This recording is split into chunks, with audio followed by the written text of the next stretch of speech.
Crash Course Live is presented by Smash It Demolition Derby, who host Bash for Cash, Blizzard Bash, and Capital City Carnage. Online at smashitderby.com. And Stirring Dirt Racing, host of Maymania's team show at the Golden Spike Arena in Ogden, Utah. Online at stirringdirtracing.com. Reckless Abandon Derby Apparel and Derby Inc. Magazine. This is the Crash Course Demolition Derby podcast, recorded live at the FingerLakes1.com studios in downtown Seneca Falls, New York. And now your host, Chris Marquardt. Yes, I did see that post. That was pretty cool. Very entertaining. Yes. It was very entertaining. Good afternoon, good evening. Welcome to the Crash Course, to episode 295. On deck here, coming to you from the North Park building at Academy Square. We've got a good show on deck this evening. Zach Ponzer is going to be with us here in just a moment. We're going to be catching up with Jacob Wood. The relevance of this going into Blizzard Bash X, Blizzard Bash 10 here. We got the representatives of the first two limited weld and compact teams. Brian Tompkins in the studio with us here. Zach's waiting on the line. Came across some. This was big news to me. I think a lot of people kind of felt the same way. Calisota Style losing another driver at the end of this year. Mitch Carlsen announced that he was going to be retiring, not just from Blizzard Bash, but from Demolition Derby as a whole. I traded a couple of messages with him. Dude has been an awesome ambassador for the sport. I love watching him drive. You could see the improvements in his driving, and you could see that really crop up after they started going to Blizzard Bash. We saw him have a couple of great runs up there at Winter Slam, so certainly going to be missed, and I hope those guys can finally get some luck to fall their way out there with Mitch's last ride, and now with that, half the quartet has stepped away from Blizzard Bash and back down their Derby program, with Eric Moulet having the concussion issues. Yeah, that we seen Mitch run a couple times up at Winter Slam. I think he won it one year when we were there, if I remember right. Excellent driver, excellent builder. But there's a lot of time in Derby, a lot of time and money, and to do it at that level, can't really blame him for stepping back. It'll be interesting to see what happens with the team. I'm going to go out on a limb. I'm going to nominate as Mitch's replacement, Sam Bando from Minnesota. He could drive to win, or he can drive to wreck stuff. So that'd be the first person I'd call for looking for somebody from Minnesota. There's a lot of good drivers up there, man. I was kind of thinking back through all the events that we've seen out there at Blizzard Bash and how much success drivers from up in Minnesota have had. Guy that you're going to see in the limited weld bracket, Randy Maslowski. Mm-hmm.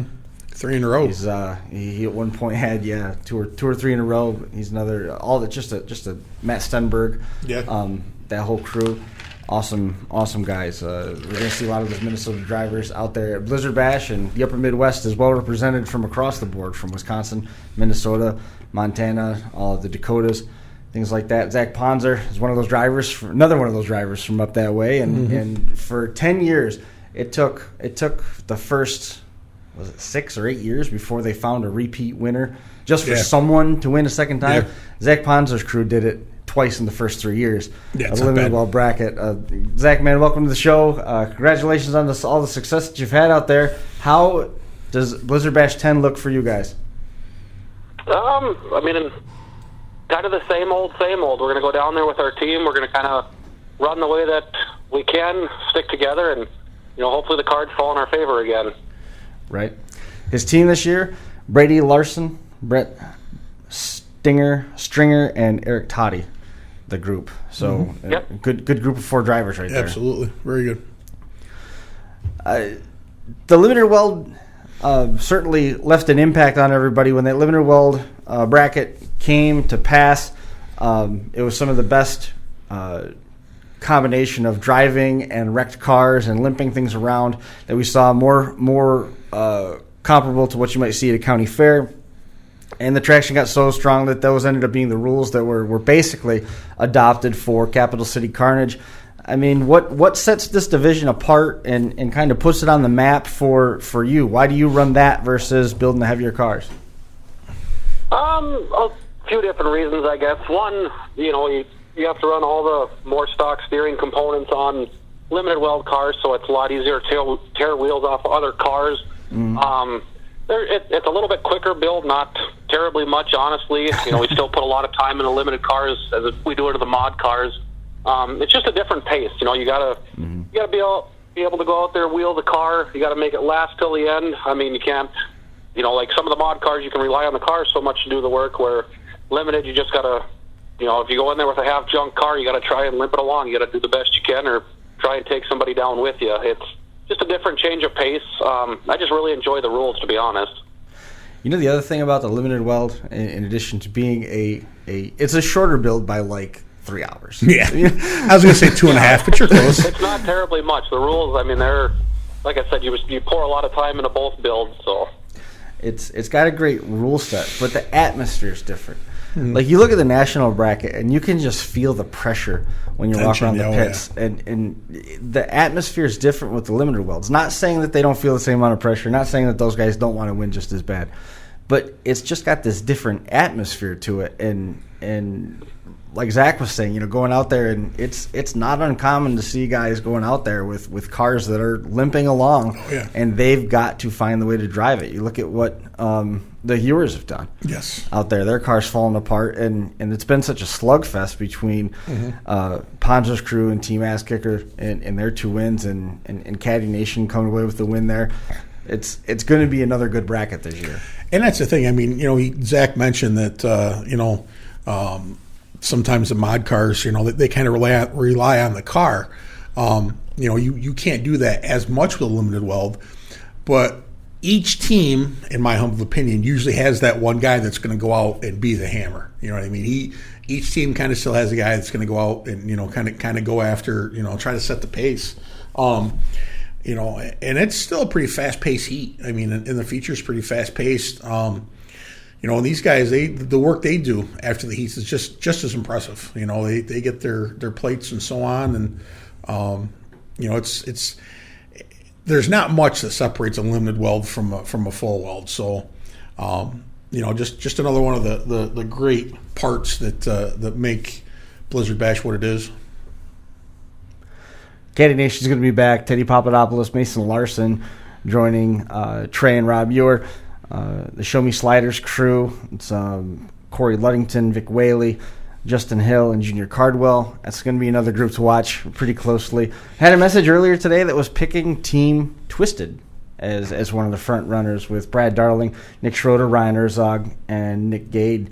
They're running the orange and gray colors. The Derby Nation TV crew, Luke Schaffner, Dusty Gilgis, John Longmire, and Justin Laggy. It's going to be another couple of them to watch. I mean, the bracket's full again, as always. No surprise there. There was another one. GH Graphics. This is another crew that was hanging around a couple years ago. If you remember, in those Burgundy cars, the Jamie Frost, Coy Lemming, Connor Kelly joining them this year, and Derby Miller. So there's a lot of teams to talk about. I mean, there's no easy path to a win in the limited weld things. And I think you kind of, Zach, and you can clue me in where I've gone astray on this. Talking about the cars that are limping along, talking about the cars that are falling apart, that are easier to have the wheels fall off. Do you need to have more luck in order to win the limited weld side of things than you do in some of the heavier classes? I think the luck plays a big factor in all of them. It's just there's so many different variables of luck. Just the luck in the heat draw, luck that your car stays running together, luck that you can pull off a good hit and knock somebody's wheel down. I mean, I think luck plays a huge role with everybody in this sport. I mean, I've always used the term there's preventative luck, where it's like, you can't just take a chain and go car and run the Nationals and expect to win. But, if you build a nice, well-built, put-together car, I mean, you have a good shot at winning it. It's just luck has to fall on your side, though, too. I've seen people chew brand new engines up in one run. Obviously, just luck wasn't on their side. And there's some guys that, like, my one engine, I think I've ran that for 8 or 9 years, and haven't had any issues with it, So it's just, I think there is a lot of luck that plays on in any level of the Nationals now. We've been trying now since 2013, and it's never worked, to try and get somebody to say that I'm looking forward to or anything like that. And it's a respectful playground, and nobody throws sand in anybody else's eyes. So we're not going to go down that road and beat that horse. Instead, first, what would it mean for you guys to win a third time in such a competitive bracket? I mean, I think this year, and we've said this a jillion times too, I think this year the limited Weld bracket is as strong as it's been in any of the prior iterations. Sure. Just talking about the limited Weld bracket, not even getting into the larger scale stuff with the mod cars and the qualifying national side. What would it mean to you guys to be able to pull off a third win, which I don't think anybody's got 3 wins at Blizzard Bash in a team format that I know of? I mean, honestly, it would. I don't know if it'd be any more different than getting any win there. It's such an awesome platform to be on, and every single driver there isn't a single slouch in any division, whether it's the compact, the limited, nationals, nothing. So you're running against the best of the best. You know, it's a national championship, so it's a win there is always unbelievable. You know, usually our goal is just to go down there and put on a decent show, you know, get a good run. I mean, try and make the feature. It's not once if we went down there, you know, be like, oh, we're going to win. It's just like, you know, we're going to try and hold together, do the best we can, and see what we can do. So, I mean, to win it 3 times would be absolutely amazing, but, I mean, winning it 1 time was absolutely amazing. So, we'll see how everything goes, and, I mean, like I said, if we can just kind of run good and have a good showing, that's kind of what we're going there for, so...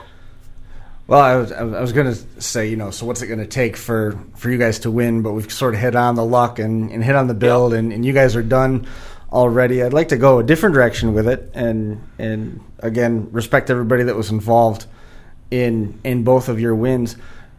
Which one of those wins, because you did it with two different lineups, which one of those wins was the tougher one to come by? I mean, the first year you come out, nobody really knows what to expect. You come away with the win.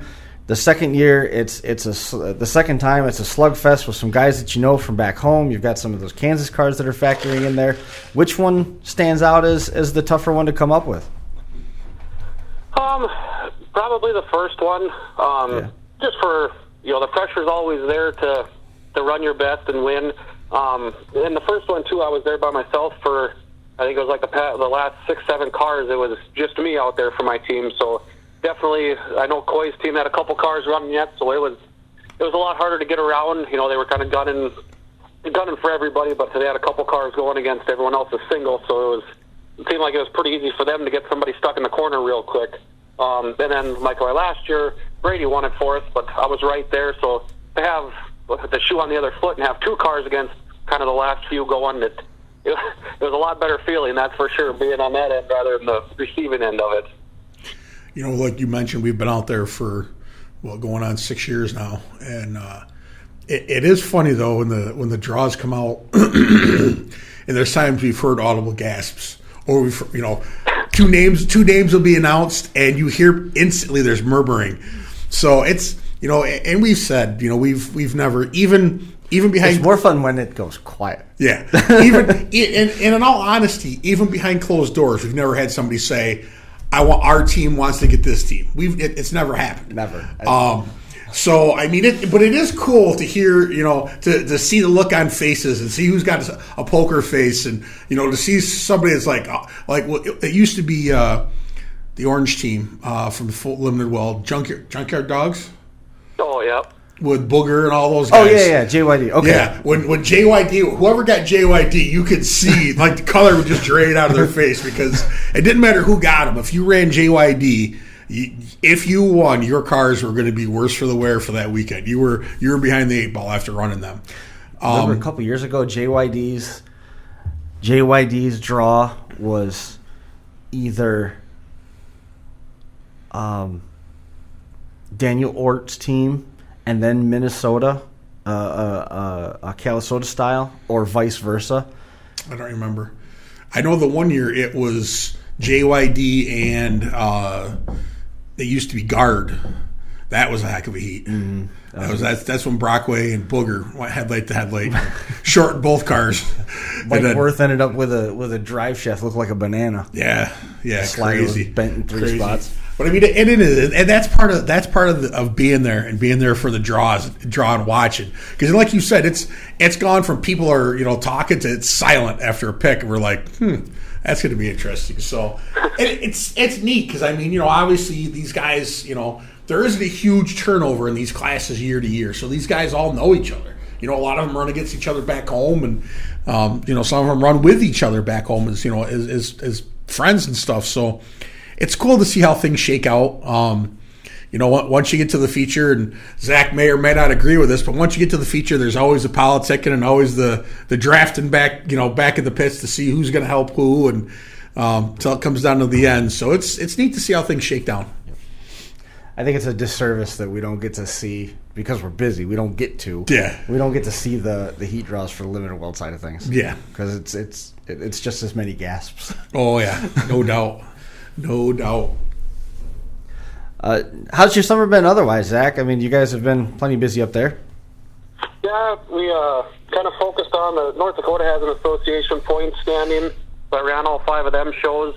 Ended up getting all the points or enough points to win it, so that was pretty awesome. Hit a couple other shows that normally don't run this year. That's just they were all in state, but different places, just different faces. It's kind of neat to get out and run a couple different promoters shows, how they do things, and it's a pretty good summer.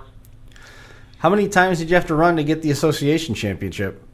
There was 5 total shows, so I hit up all 5 of them, and like I said, Brady ran with me too. Brady Larson, he ran the points too. So I think 3 out of the shows it came down to me and him just duking it out for first and second, and he took second in the point standing. So it was pretty close. It was a fun time. Cool. What are you doing now, Chris? I was looking at some of the past winners and stuff like that on this sheet that I had, just comparing names and reconnecting dots and things like that. It's neat to sit back and look at some of that stuff. I mean, we've seen a lot of great stuff going on out there. A lot of great action.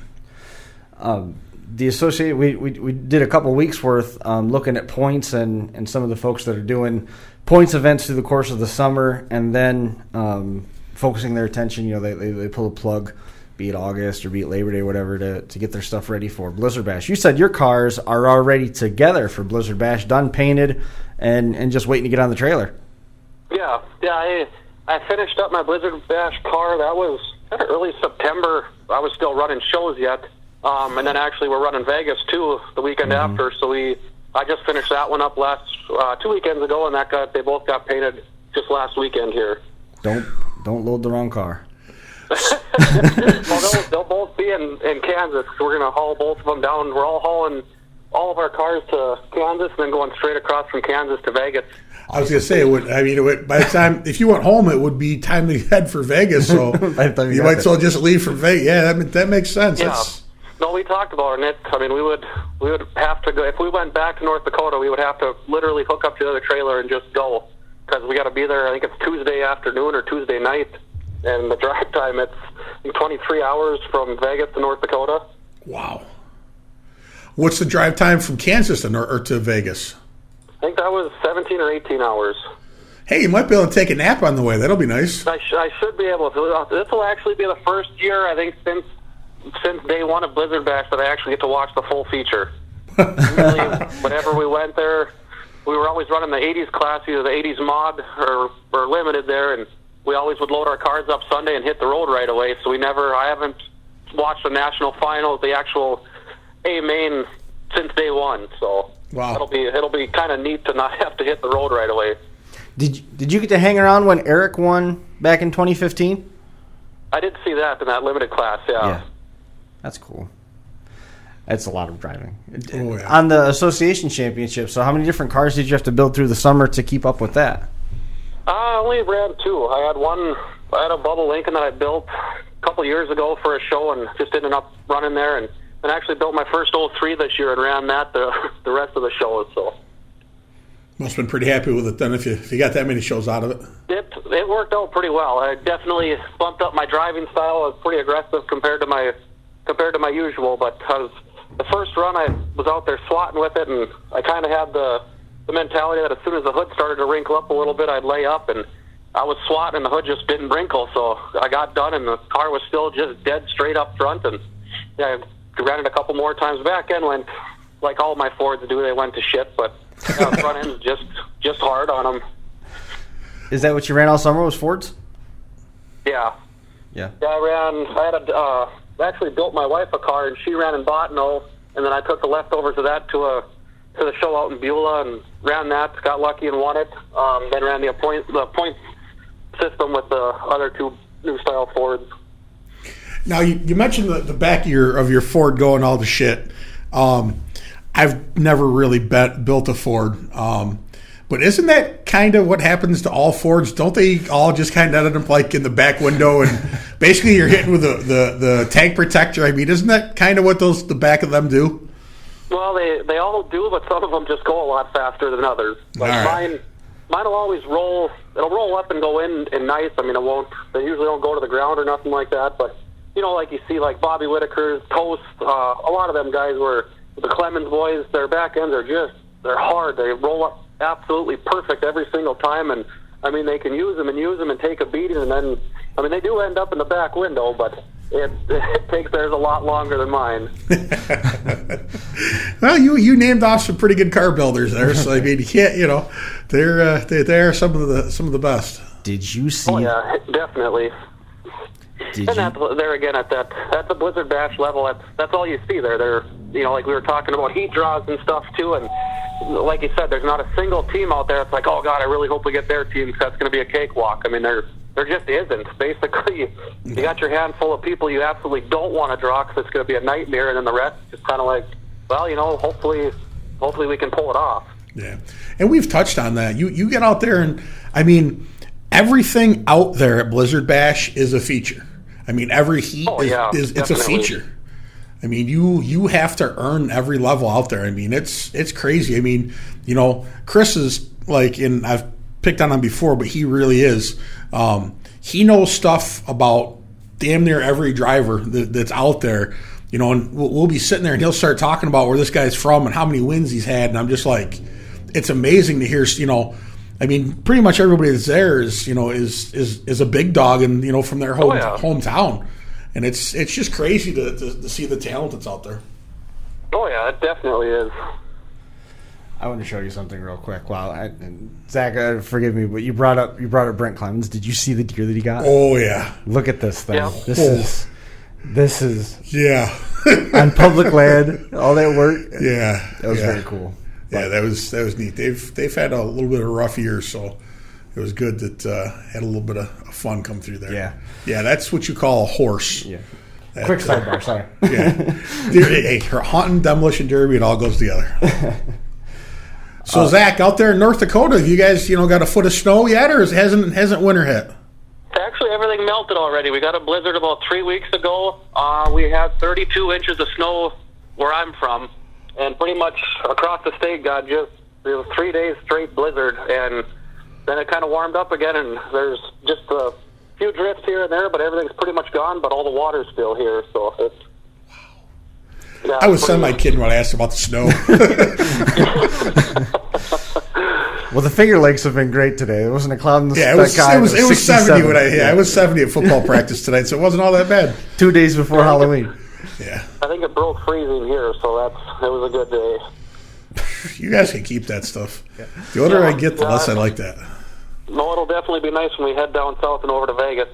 Get some nice weather. I'll always look forward to that. Mm-hmm. Did you see the old Ford that's in the plaza? I saw a Ford that style for sale locally, and it looked beautiful. Yeah. But the only problem with those cars is you have to be able to back up because you got to use both ends. Mm-hmm. I'm not real good at backing up. No, but you could be good for half a derby. Well, I could be good for half a derby. I could put on a show until you put taillights back in it when I'm done. But for that half a show, I could junk stuff with the nose of that. But yeah, that was cool, and all those lights, man. You got to be stoked about going and running that team derby out there in Vegas.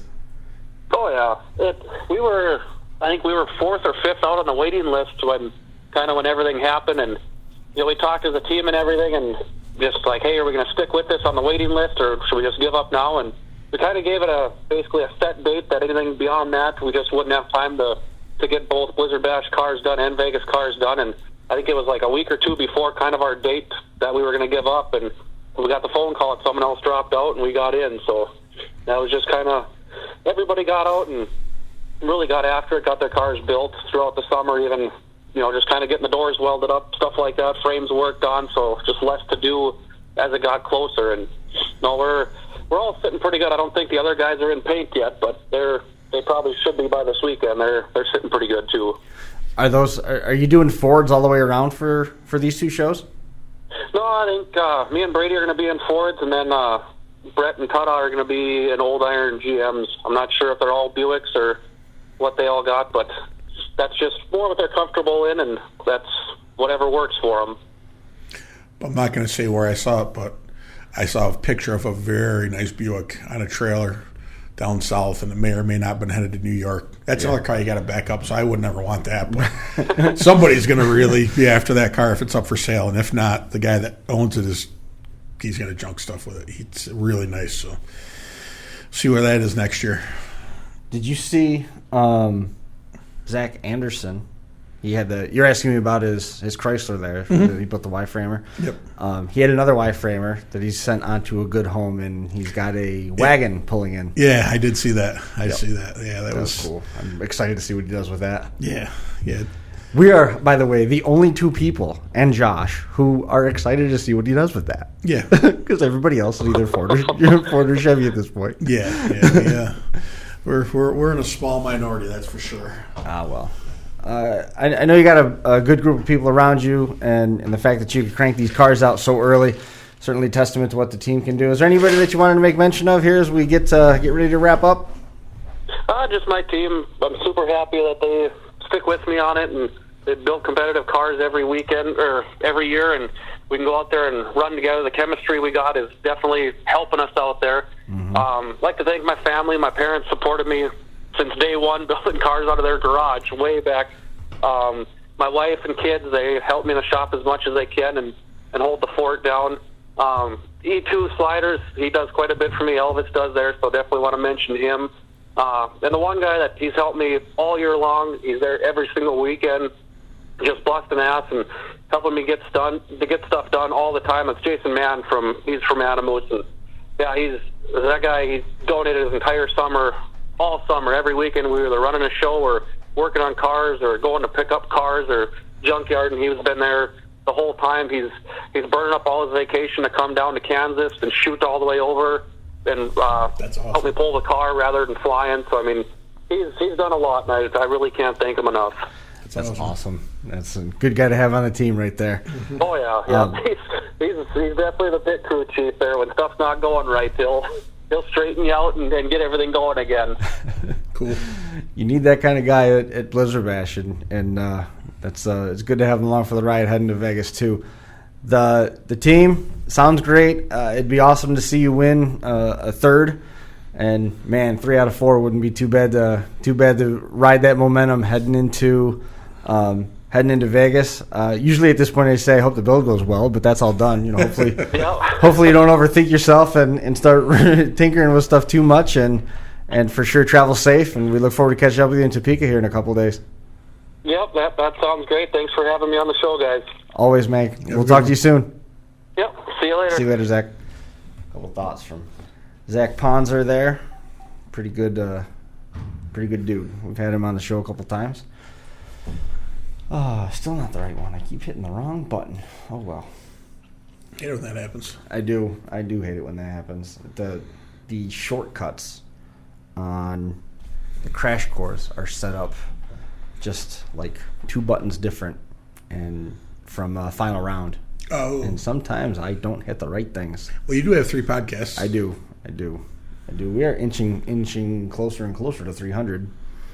Amazing, huh? Running it down. Yeah.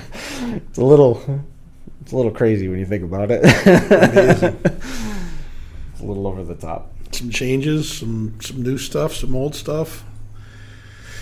Mm-hmm. So how about you? You all ready for headed to Kansas? I am. I was perusing the agenda and all the standalone shows and all that stuff that's coming up and getting a little bit more acclimated with what we're going to see out there. It's going to be something. That is for sure. The schedule, as it stands right, November the 6th is the heat draws. National and the qualifying teams are going to pull heats that night. The opening round of qualifying for the national and qualifying brackets is scheduled for 7 o'clock, November the 7th. November 8th, RC Derby is happening all day over at Jake's Pro RC down the road from the Kansas Expo Center. And then that night is the second round of qualifying for the national and qualifying brackets. November the 9th, action picks up. Compact and limited weld team heats, all the Team B features, and all the standalone features with the modifieds, limited welds, the 80s bone stock, and the trucks, all part of that one. And then November the 10th is Championship Sunday. All the Team A mains for the full agenda, for team rundowns, all that stuff is available. Blizzard Bash, BlizzardBash.com, also the active Facebook page for Blizzard Bash has a ton of that content as well. So we're going to shift our gears a little bit here and take a look at some of the stuff happening on the compact side of things. We're going to catch up with Jacob Wood here in just a moment to talk with him. And again, talking as we head into Blizzard Bash 10 with the individuals that won the first tours for the limited weld and the compact side of things. Team OMM winning the first one there.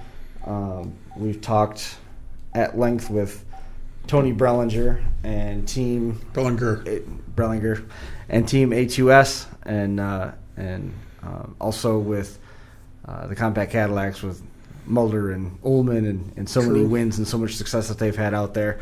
We'll be trying to catch up. We're going to probably do our Fast 5 or maybe our Super 7, depending on how much time they're willing to give us next Monday leading up into Blizzard Bash. So we'll be touching with a bunch of the national builders coming up on next Monday. So Jacob may have forgotten that we were doing this tonight. Does he remember the time difference? Yeah, we talked about it. He's been on the show before.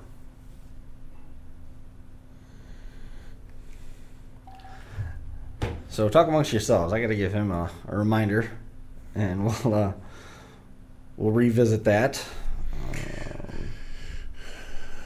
Yeah. So Blizzard Bash. Must be the day to go over stuff. I was checking stuff out. Hey, Jacob. Jake. I don't think that's them. It's probably for the warranty on your 2008 Ford. My 2008 Magnum, the one that had the nose ripped off of it. That's the one. I still get calls on that periodically. Yeah, it's out of warranty. It's probably a tuna can right now. So, no, there wasn't enough metal on it to make a tuna can. So I was looking, I mentioned I won't be going out of vacation after the football tour and weddings and all that good stuff. So I believe we're still going to get it to Dan's. So I'm trying to figure out what nights are which and when I'm going to be getting to work with not much sleep. So starting Thursday night, it'll be a long weekend here watching as well. Matthew Kingery made the modified draw for Blizzard Bash, the one and done from down in Virginia. Yeah. Cool. What else was I looking at? There was something else I was going to bring it up tonight, and I can't remember for the life of me. Uh-oh. Oh, I talked to our buddy Daniel Ort. Hadn't heard from him in forever. Life is busy, and sometimes we don't talk to people as much as we should. But got a snap from him last week, and we talked back and forth for a while. And his car is coming along nicely. He looked like he might be done early, which never happens. Hopefully, he didn't run into some bad luck. WRP, which is Hoffmeister, Rosno, Ort, and Svingen. Another team looking for some good luck. They've had some awesome runs out there and just been bit by the bad luck bug. But they're a team that could definitely use a little bit of good luck out there as well. They've They've dodged the bullets a couple times. Oh, yes, they have. they've remained in the national bracket by the skin of their teeth, literally.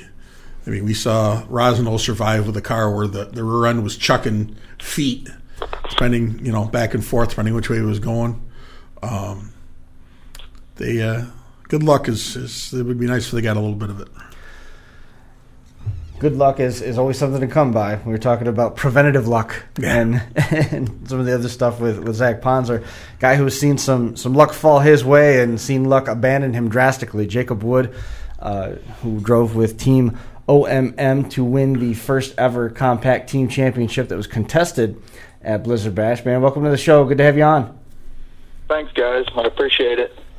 For sure. It was 363 days ago that we were talking to you about coming back with the hopes of repeating, and it seemed like those orange cars had a target all over them, and they decided that there was no chance that you guys were going to repeat, and now a couple of years removed, where are we at? I mean, everybody goes into Blizzard Bash thinking that they got a chance at winning it. We're determined. That's where we're at. Yeah. Sounds good. The compact draw 2 years ago was outstanding, and now we've seen some of those guys move on and they've upped their game. Nate Middendorf coming away with the win, and the Camaro back at Capital City Carnage. Those guys have continued to improve and get better and running in so many of the same circles. You guys, is that helping elevate things? Is that continuing to elevate things this year, or is it making tougher for you guys to hit each other because everybody knows each other? Nah.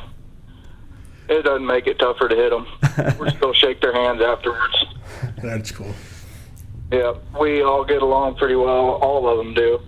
They're all the same guys pretty much every year. There's a few new guys, but they just join right in, and everybody fits in pretty well. Everybody shakes hands afterwards, so it's always a good time. How difficult was it to win that first year that the compact team bracket was at Blizzard Bash?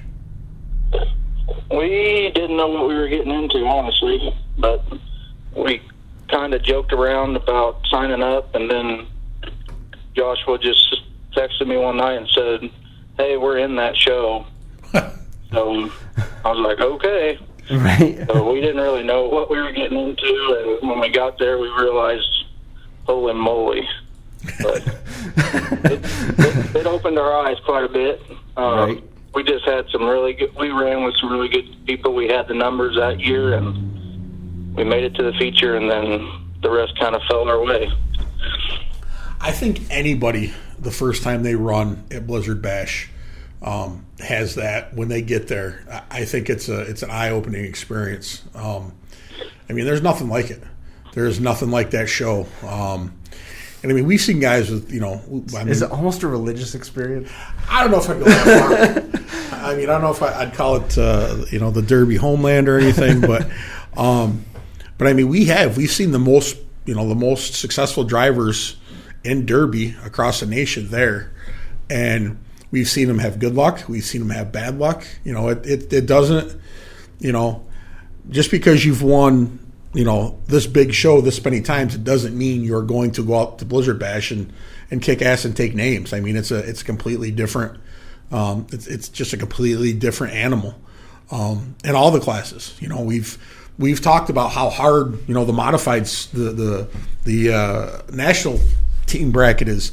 These compact guys, I remember the last year we went to Blizzard Bash, we were doing something in the booth, and it sounded like, there was a small block Chevys running, and you look up, and here's these compact guys coming out there with these, 3100s and stuff that are carbureted and tuned, and I mean, these guys have all upped their game so much. I mean, and hard. These guys, I mean, the compacts are so much faster, and just, the national level, full size cars are heavier, but they don't move as fast as these compacts do. And these guys get to hitting, and like I said before, it's great to watch, but I definitely would not want to be out there taking the hits that these guys are delivering. Greg Waslowski won the compact championship twice. That was in 2014 and 2015. He is on a team this year. He's running with Team SAF, Jeremiah Adams, Jimmy Sonic, Cord Peterson. The order there. Compact Cadillacs, they're going to be front runners. I mean, they come in so strong as the defending champions. Kevin Holman, Scott Mulder, Shea Ford, Ben Leonard there. The year before that, it was Team A2S that won, Tony Brellinger, John Lohman, Nick Austin, TJ Irvin. That quartet's all back together. Kenneth Duff, Travis Sawyer, Lane Sawyer, and Rich Michael. Those are the Bash boys this year. Ken Duff is going to be one that's right there. Gray area, Ralph Legis Jr., RJ Legis, Zane Kowalski, and Jessica Legis all teaming up on Gray area. Plum Crazy, that's another group. Tracy Miller, Corey Chandler, CJ Schlosser, and Blake Thompson. I mean, it just goes on and on. And we see these names that have moved around a little bit, but for the most part, everybody's still together. And it's just so much fun to see the compact guys over the last several years getting the respect that they deserve with the big money payouts. Last week, the Chaos in the Valley Show paid $8,000 to win for the compacts. It was $10,000 to win at Bash for Cash. We had the mini meltdown up here, and then when that team bracket was debuted, it was a huge gain. And now, I mean, you look at the science and the energy and the efforts that are going into getting these cars to last as long and as well as they do. A lot of them are coming back for Capital City Carnage and running, the noses are still again. Straight. And they're still straight. I mean, yeah, it's crazy. Just talk about what, Jacob, the level is up to now in terms of the compact builds. It's right up there on par with everything else. Yeah, it's even around in our area, a lot of the guys that's never really even looked at the compacts, they'll come over, talk to us, look at our cars, and, we just get a lot more respect now. Just even locally, nationally, everywhere. It's pretty cool when, when you're sitting in tech lines and the big car guys are going, holy moly, you guys are really building these things now. And, we got guys around here that's wanting to drive them now just because they're so hard. They won't move. And so it's really cool that we're finally getting some respect in our division. Granted, you guys you've only had, now this is going into the fourth opportunity. Nobody's been able to repeat as a winner. It took forever to get a first repeat win on the national bracket in the main draw at Blizzard Bash. How difficult is it to repeat as a winner, given the level of competition that you're facing out there, for one, and then the fact that you get a bullseye on your back, and everybody's got your name?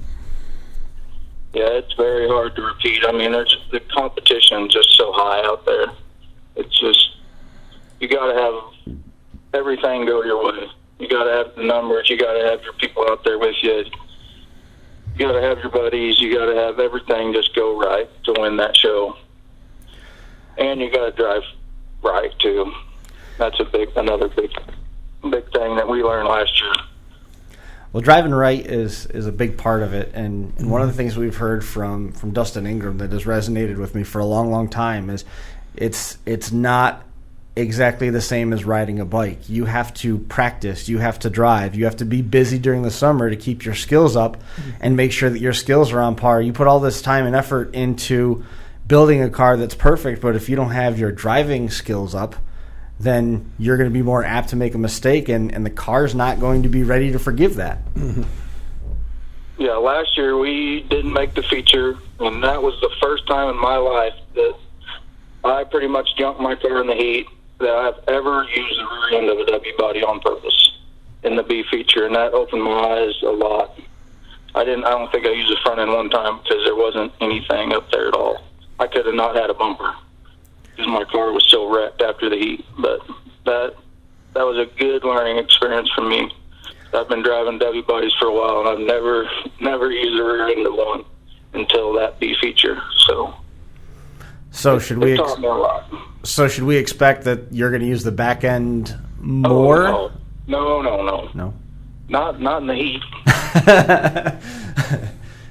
Well, I mean, if things go right, you're not going to have to worry about using it all then, because you're going to go right to the A main. Right. That's everything goes right. Yes. That's what the goal is. So what have you been able to do to improve the build or to improve yourself so that you don't get into a situation? Obviously, the draw is a huge part of this. That it's always going to be. Right. What have you done in terms of shoring things up and making sure you don't get in the same spot? Because, man, we all know that at Blizzard Bash, no matter what level you're at, if you get behind early, it makes for a very, very long week. We just got to make sure our stuff's right before we get there. We got to fine-tune everything. I mean, as much as you can. Of course, anything can go wrong, but, I mean, we got to make sure that everything's perfect. I mean, every little nut, bolt, wire, screw, anything that you think could go wrong, we triple-check. In a fair show car, every once in a while, you're building the car, everybody does it. They're like, yeah, screw it, this will be fine. You don't do that on this build. No one does. So that just makes it that much harder to do anything to win. What do you think of the set of rules that you guys have out there? Are you happy with those rules, or would you like to see some stuff change, or how do you feel about it? I'm pretty happy. Everybody interprets them different.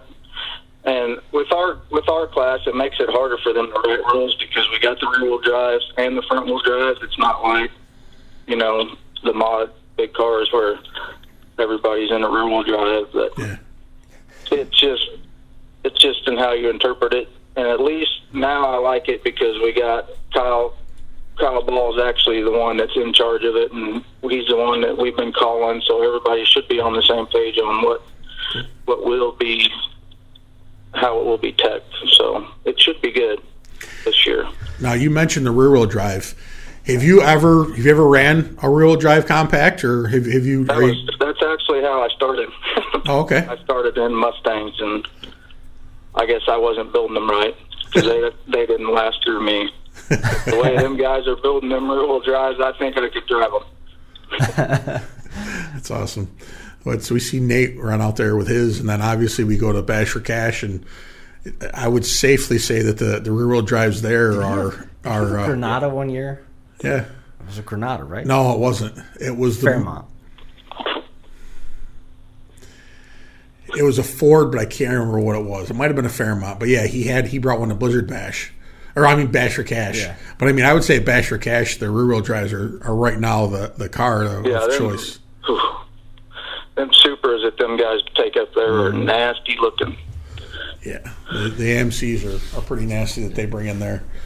Yeah, the Supras and the Pacers, they're pretty much where it's at for that. Yeah. But the front wheel drives are gaining ground on it. Yeah, we seen what's his name from Team Cadillac. He was there with a front wheel drive last year, and the nose was Ullman and Mulder both. Yeah, they were straight, and they were hitting those rear wheel drives, and they were bending them. So. Be interesting to see how that turns out this year, but and that's the thing. I mean, it's we've touched on it. Sooner or later, somebody's going to demo everything. It doesn't matter what the class is. You're going to find the best of each one, and it's neat to see guys that are bringing. Like who would have thought? Who would have looked at a Camaro, in 1980 and said, "Man, someday this derby, this is going to be a nasty derby car." But I mean, we talked, no one ever. Yeah, we talked about that with Nate. I mean, nobody would have thought. I mean, we didn't think about that back in the day, And it's just cool to see what guys are wrecking and what they're making so tough.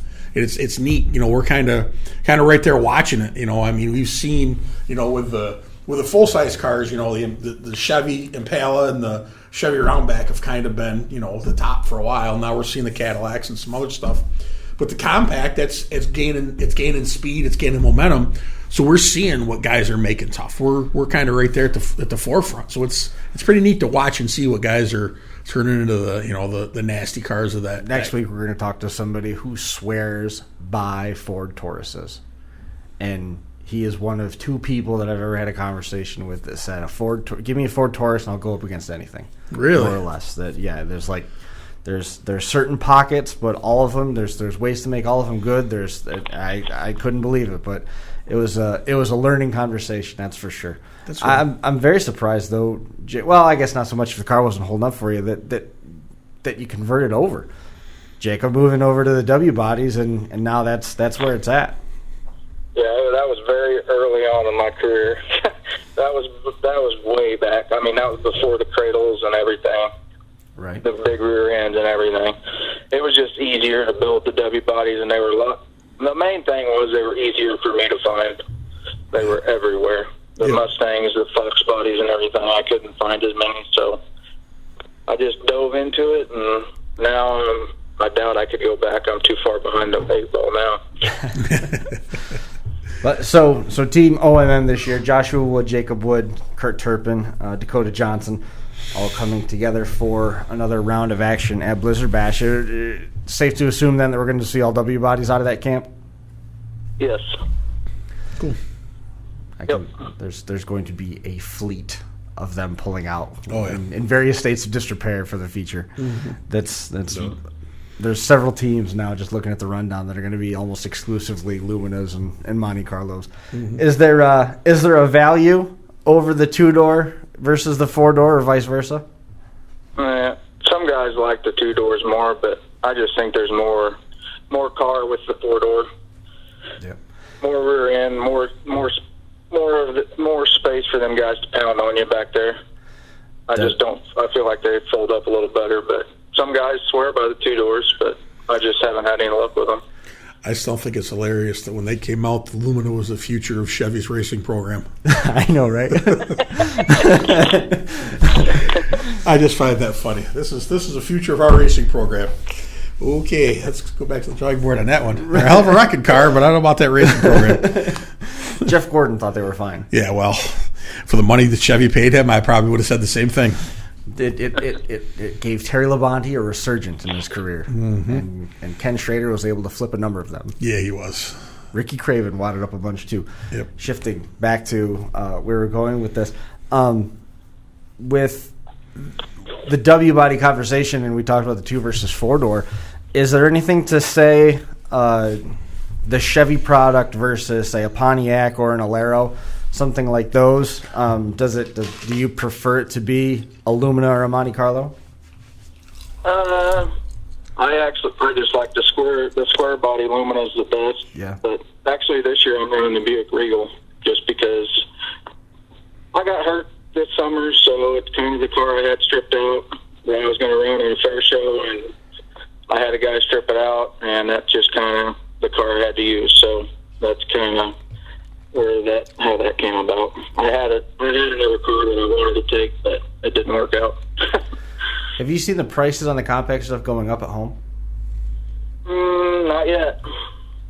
That's cool. Lucky. Not yet, not on the W bodies. I mean, I'm sure on the rear-wheel drive stuff, the Camaros and stuff are getting harder to find, so I'm sure that's higher, but not on our stuff yet. You know, that's something that... It costs more to compete, that's about it. Yeah. That's something that they don't see in the big side of things. Like, you don't see a litany of front-wheel drives. You know, around here at the fair shows, you might see a Lumina, or up in Canada, the Luminas run with the full-size stuff, or mid-size, but you don't see the lineup of, I don't know, Tornados. No. Yeah, you know what I mean. Yeah. And line up for the full size stuff. So Jacob brought up a point about the rule set's balanced for things, and we talked about it at Bash for Cash. The rule set's balanced for rear wheel drives and front wheel drives. It's not exactly a real side by side bleed over problem to the full side stuff, and I think that helps a little bit with that diversity, that you're not pigeonholed into having to run an Electra 225 or a Roundback or an Impala or a Crown Vic from 98 to 02. I'm biased. Yeah. But you can branch out a little bit. But Jared Brown's listening at home, and he said the problem is once somebody hits on something hot. Remember the big run that we had on Rivieras? Yep. Remember the run with the mid-'70s caddies, which made all the early '70s caddies a little bit cheaper. Then everybody, it made the price on all that stuff go up. Yep. Camaros, I think, are more expensive anyway because people want to restore them. Yeah. They don't want to live the good life of Burt Reynolds. But like you look right now, and there's a resurgence again in the GM wagons. I mean, there's those things are getting to be untouchable for less than $3,000 for a roller. I mean, that's just insane. Because guys are they're winning the big-ish shows with them. So. Like I said, it's neat with the watching the compacts come up and see what they're what they're making tough and what's doing well for them. I wish somebody could get Mopar out there and do it, but that hasn't happened yet. the all-time great Chrysler Imperial, built in 1994. Looks like a Dodge Dynasty. It sure does. My mom had it. That's what I learned to drive on, was a Dodge Dynasty. Really? Yep. Nice. 1989. Obviously, you didn't do a very good job learning. I think my mom put like 4 transmissions in that thing. Drop them, huh? Yeah, they were not good. It wasn't my fault. That was long before I was driving. Okay. But yeah, I don't think we've come across any Dodge Dynasties or Plymouth Horizons or anything like that. You know, the Daytona might be okay. That Daytona Charger from the early '80s might be able to hold its own. Nah, they're pretty small. Maybe. I guess we'll have to wait and see if that bus comes around to this stop. I don't think it'll ever happen. No. Again, we're the only 2 people having this conversation. Mm-hmm. Jacob, man, is there anybody that you wanted to make mention of? And how's the build coming anyway? Are the cars done? Mine's done. Mine's done. Everybody else's will probably be done this week except for Kurt's. We'll be working on it tonight before, I'm sure. But that's normal. Wouldn't be any other way. Anybody that you want to make mention of in terms of helping get those cars together? Yeah, everybody came over and helped me put my cage in. Kurt and Brian and my brother. And Brian Nichols, he's helping us get everything out there, so I got to help thank him for that. Then if I can make it through it, I shattered my kneecap this summer. Oof. July 12th in a derby. And then, of course, I had to miss some work and stuff, and everybody helped me out. I'm going to try to make it through this list, but I get emotional. Okay. Well, take your time. My brother, Mike Koch with Koch Transmissions, Corey Ludington, Joe Redness, High Note with GH Graphics, Spanx Tanks, D&D Fab,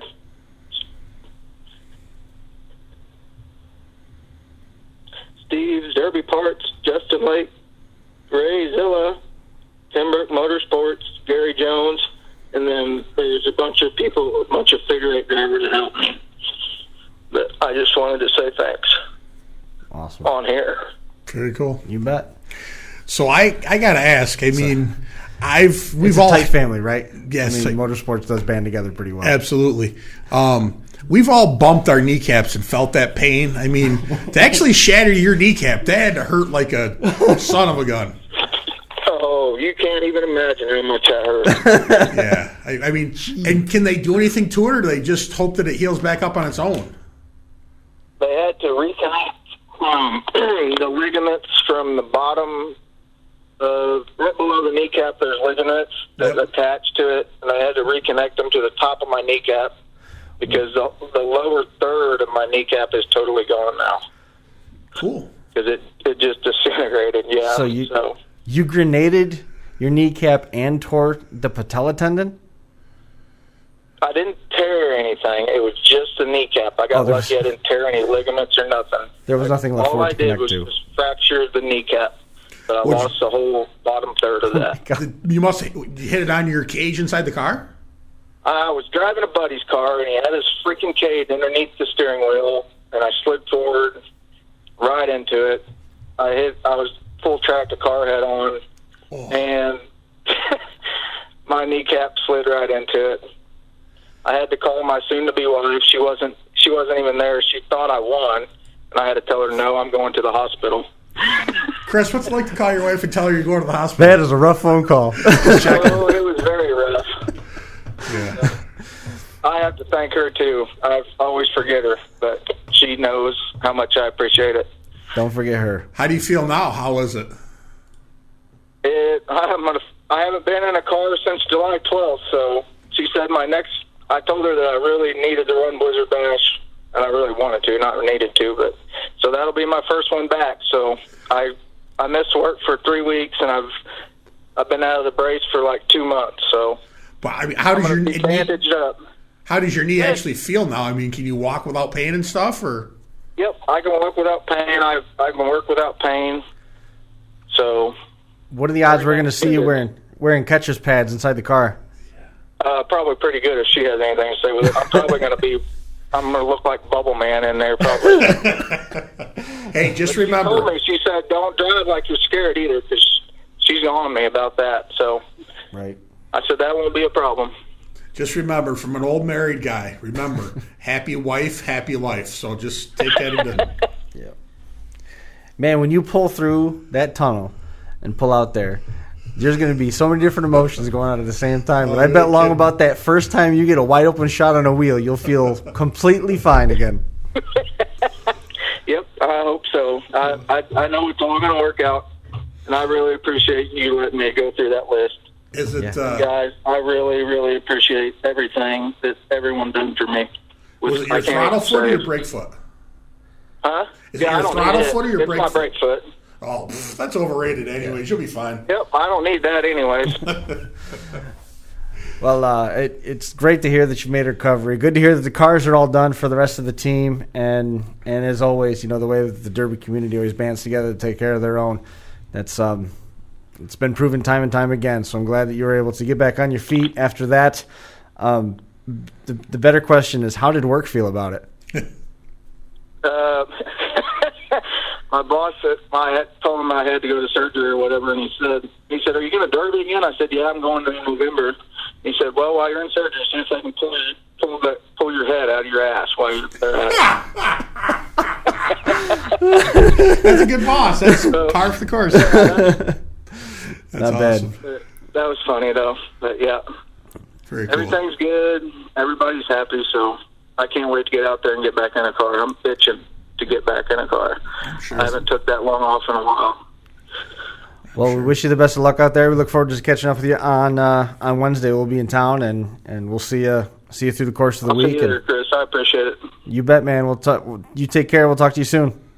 I appreciate it. Bye. See you now. Have a good one. Jacob Wood. Jays on Christmas. I don't know about all that. Not a good option. No, that's not good. Not good at all. Nope. What do you think? I think 295 is in the books. Next week's going to be busy. It's going to be busy. We're going to run through more of the national bracket stuff. We're going to get a bunch of those drivers on. And Chris is going to make his predictions on who's going to win each class before he goes. Jared Brown is going to be on. You watch someone. We're in a 58 Edsel with 3 on a tree. 3 on the tree, and that was the same event where he saw an Eldorado run full size against Old Iron Mopars, and it held its own. It was good. Leon Rapella, back in 2014, I think, had a Eldorado. It was like a 78 Eldorado at the Keystone Nationals in Brookville, Pennsylvania, and Steve Bucknam was announcing it. And he had both rear wheels ripped off the car. And we figured he was done. We weren't paying any close attention, and he even made the comment, tough break for Leon, and fired up and just drove away. The front wheel drive deal, and it was the strangest thing to see a car that size just dragging the back end around, just like you'd see a W body. But we heard Zach talking about laying over the wheels and stuff, and I was thinking back to Trey Hewer when we saw those guys out there. Oh, yeah. And all 4 corners were collapsed on the car, but he was still out there running and driving, and the doors, I don't mean the door skins, the doors were ripped off the car, and he was still out there. Crazy. I mean, those 2 classes, limited welds and the compacts, they put on a show out there at Blizzard Bash, and Blizzard Bash 10 is not going to disappoint. Online, blizzardbash.com. Absolutely not. Team rosters are available. Agendas available on blizzardbash.com. Jump on the Facebook page. You can find out more information there. DerbyNation.tv going to be carrying all the action front to back. We're going to have the heat draws starting on Wednesday and all the action the rest of the way through the weekend. Any final thoughts for this one? Going to be busy next week. Going to want to catch that one. It's going to be busy next week. We look forward to it, though. We'll see you again on the Crash Course next Monday for 296, where we run through some of the top drivers that you're going to be seeing in action at Blizzard Bash, provided they can get away from the welder to answer the phone. That's going to do it for us here. We appreciate you tuning in and hanging out with us again. We will see you all next time here at the North Park Building in Academy Square. That's going to do it.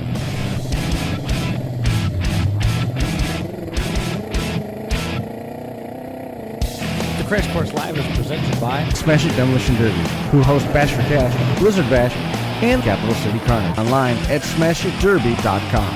And Stirring Dirt Racing, hosts of Maymania's team show at the Golden Spike Arena in Ogden, Utah. Online at stirringdirtracing.com. Reckless Abandon Derby Apparel, and Derby Inc. Magazine. This is the Crash Course Demolition Derby podcast, recorded live at the FingerLakes1.com studios in downtown Seneca Falls, New York.